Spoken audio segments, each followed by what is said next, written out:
So now that we've kind of gone over those things, I wanted to remind you guys of the definitions, some important terms, because I think if we remember these, that will help us with how we're writing our essays, okay? So a claim is a statement made about an issue that asserts a perspective, okay? Commentary is a discussion and analysis of evidence in relation to the claim, which may identify pattern, describe trends, or explain relationship. Evidence, information, for example, data, quotations, excerpts from text, uses proof to support claim or thesis. Perspective, a point of view conveyed through an argument. And thesis, a claim or position on an issue or topic put forward and supported by evidence. Okay, so now that we have this, it's important that we take a moment and just establish that you need to have all of these things. And commentary is basically your words of explaining how each of these things are connected, how each of these things go together, okay, and how each of these things ultimately support and defend your point of view in your thesis, okay? And so that is how you establish line of reasoning, all right? And if you're not making it plain how your evidence supports, how your evidence or claims answer the thesis or support the thesis, that's problematic. And so you making sure that you have all these things and make it explicit, make your argument explicit, is essential to getting a good score in this class. Okay, so let's look at this paper.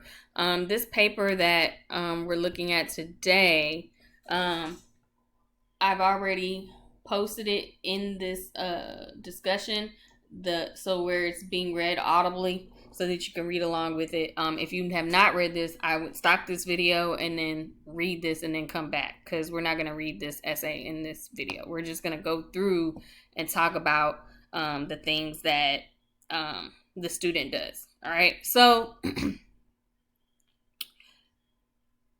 in this domestic management laws, the student makes very clear, and I'm just going to tell you, so the thesis is in yellow.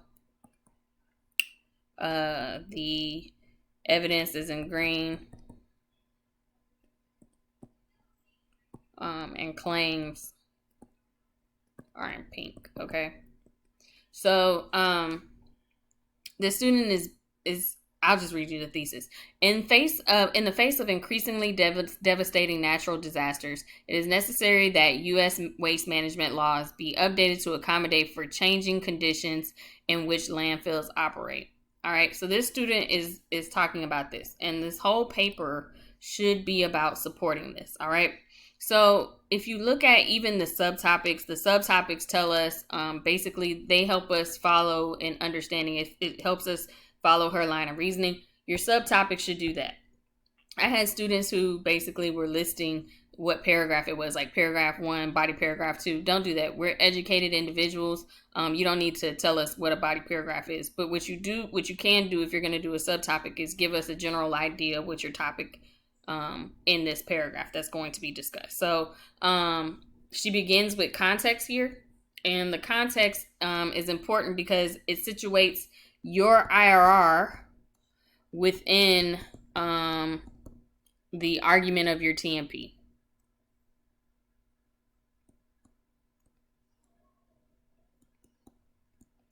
So how does your IRR fit within what you guys are discussing as a team? All right, and so that's what the context is here. And so that's given in the introduction. In the second body paragraph, she's talking about issues with the current laws. All right, and so she starts off with a nice transition that connects to the thesis. One of the most apparent concerns for landfills are floodplains. Okay, and so she gives you some data, and she does a really good job with integrating quotes and adjusting quotes using brackets so that it fits within the sentence smoothly. She does good block quotes, which means it's over a certain amount of lines, so it's required to do a block quote. And so she cites a lot of evidence using credible sources. So we have the EPA that is cited here. And so she's talking about the actual law. So she's referencing laws over agencies who have control over these decisions, okay? And so her claim is, in theory, the regulation above prevents landfills from residing in flooding regions. In practice, it proves inadequate, okay? And so then she gives you more evidence. And this evidence explains like how many people actually live in flood prone areas. Then she talks about excuse me, and how this how many people are concentrated within these areas. And so she connects two important agencies. So she connects EPA and she connects FEMA, which deal with the after effects, like when there's a federal emergency management agency. So we're talking about two different agencies. So we have the Environment Protection Agency and we have the Federal Emergency Management Agency. And so she connects those two. Her commentary connects those two to explain why the current laws are no longer helpful. Okay, and so she has the titles and the definitions for each agency and how those laws, even though they're addressing certain things, they don't necessarily answer or resolve the issue that is at hand. And so she explains that. She also gives you a diagram which she quotes, and then she continues to establish credibility because, again, these are two agencies that are responsible for these issues. And then she does another one. She talks about the census, which is the census that counts, provides the data about how many people live certain places, what areas they live in, all that kind of information. And so that also she connects that data to why this is important because it's impacting a whole lot of people. All right. So she closes this body paragraph basically reiterating her claim, making the connection to everything mentioned, and explicitly spelling out how the laws need to be improved. And she, again, makes it a direct correlation back to the thesis. So everything not only addresses her claim, and just specifically her claim. Notice that there's no other ideas addressed in that paragraph, but it also ties back to the overall arching argument about why these laws need to be improved. All right. The second one is about the discrepancies in the actual practice of doing these laws, or the operations that happen in order to enforce or make sure that people are safe. All right. And so, again, we're talking about establishing credibility. We start with that, talking about the agencies responsible and then the laws or regulations that they have in place. She gives us the laws for the municipal water operations, and then she presents her claim. And her claim is, though the prevention of water contamination sounds straightforward, the practice of which raises some difficulties. Okay. And then she ties in a study with University of Southern California and talks about the depth and how the depth of water and low laying and all those other things can compound an issue that talks with exposure to lead in water and groundwater. Okay, and so she makes very clear, because it's not explicit using this data, how this data answers or addresses her claim or supports her argument. And so that commentary is essential because she's explaining her line of reasoning, or how these two different topics, the study and the law of from the laws from the EPA, tie together. Okay. And in her, in here, it's because, I can't pronounce whatever that is not directly in contact with water, is not recognized as a violation of regulation. So this explains how in operation it doesn't really, it's not effective. Okay. Her next paragraph is more commentary just to explain how the first two paragraphs answer the whole thesis as well. She has a nice transition.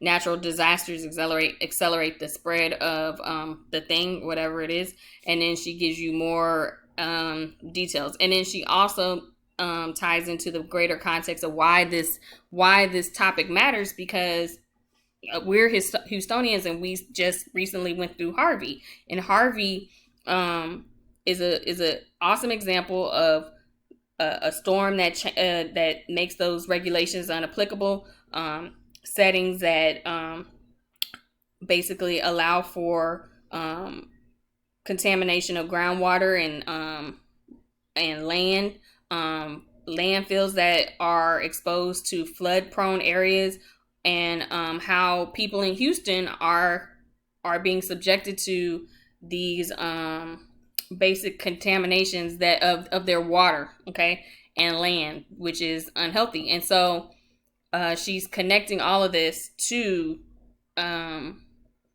people, and making it explicit how all these things are important, and again how they tie back to the thesis. All right.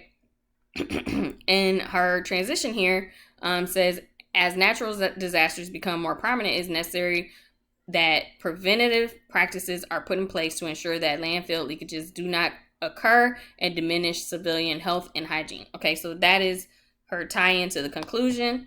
And her conclusion, starts here. And it again talks more about Harvey and why the certain levels of waste management need to adjust certain things and change their laws and, definitions of things. And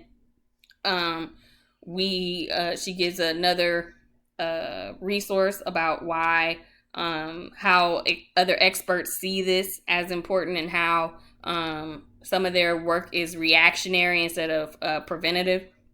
And then she ends the paper with basically restating her thesis, but in a different way. And she says, by first updating the RCRA, and second, updating practical outlines for waste management facilities to use, the impact of natural disasters would lessen exponentially, thereby ensuring continual health of both the environment and human population, of which the government owes allegiance to. Okay, so she's explained what needs to happen and why it needs to happen, and and given all the data to support her claims, and her claims support her thesis. All right.